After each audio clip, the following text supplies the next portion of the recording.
ماں باپ کے ساتھ بھلائی تو اگر ان میں سے ایک یا دونوں تمہارے سامنے بڑھاپے کو پہنچ جائیں تو ان کو اف تک نہ کہنا اور نہ انہیں جھڑکنا،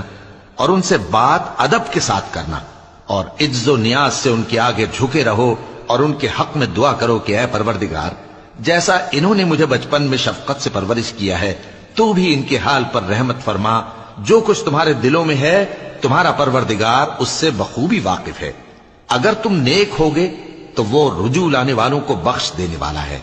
اور رشتہ داروں اور محتاجوں اور مسافروں کو ان کا حق ادا کرو، اور فضول خرچی سے مال نہ اڑاؤ کہ فضول خرچی کرنے والے تو شیطان کے بھائی ہیں، اور شیطان اپنے پروردگار کی نعمتوں کا کفران کرنے والا یعنی ناشکرا ہے۔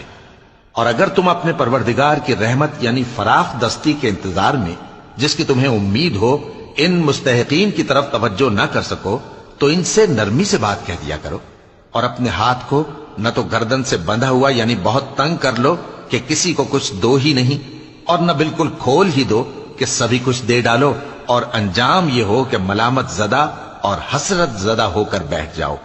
بے شک تمہارا پروردگار جس کی روزی چاہتا ہے فراخ کر دیتا ہے، اور جس کی روزی چاہتا ہے تنگ کر دیتا ہے،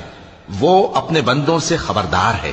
اور ان کو دیکھ رہا ہے۔ اور اپنی اولاد کو مفلسی کے خوف سے قتل نہ کرنا، کیونکہ ان کو اور تم کو ہم ہی رزق دیتے ہیں، کچھ شک نہیں کہ ان کا مار ڈالنا بڑا سخت گناہ ہے۔ اور زنا کے پاس بھی نہ جانا کہ وہ بے حیائی ہے اور بری راہ ہے۔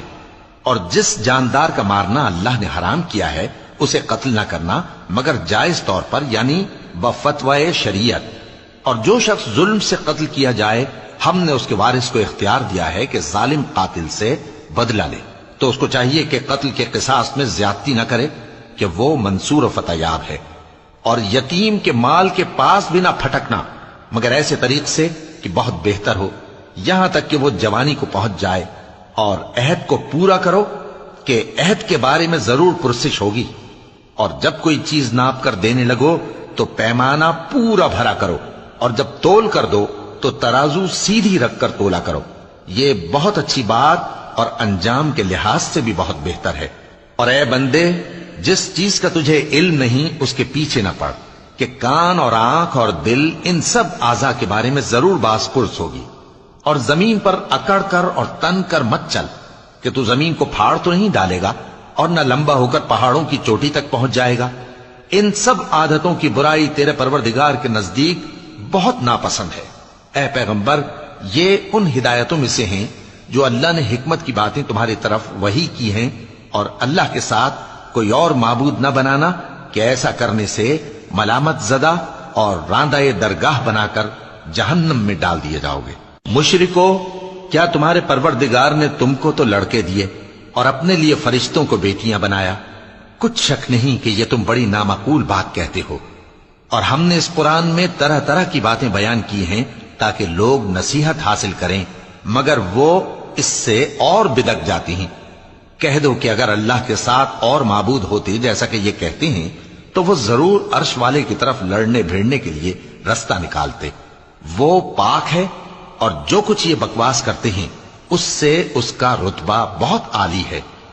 ساتوں آسمان اور زمین اور جو لوگ ان میں ہیں سب اسی کی تسبیح کرتے ہیں، اور مخلوقات میں سے کوئی چیز نہیں مگر اس کی تعریف کے ساتھ تسبیح کرتی ہے،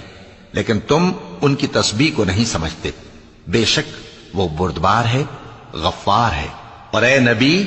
جب تم قرآن پڑھا کرتے ہو تو ہم تم میں اور ان لوگوں میں جو آخرت پر ایمان نہیں رکھتے چھپا ہوا پردہ یعنی حجاب ڈال دیتے ہیں، اور ان کے دلوں پر بھی پردے ڈال دیتے ہیں کہ اسے سمجھ نہ سکیں، اور ان کے کانوں میں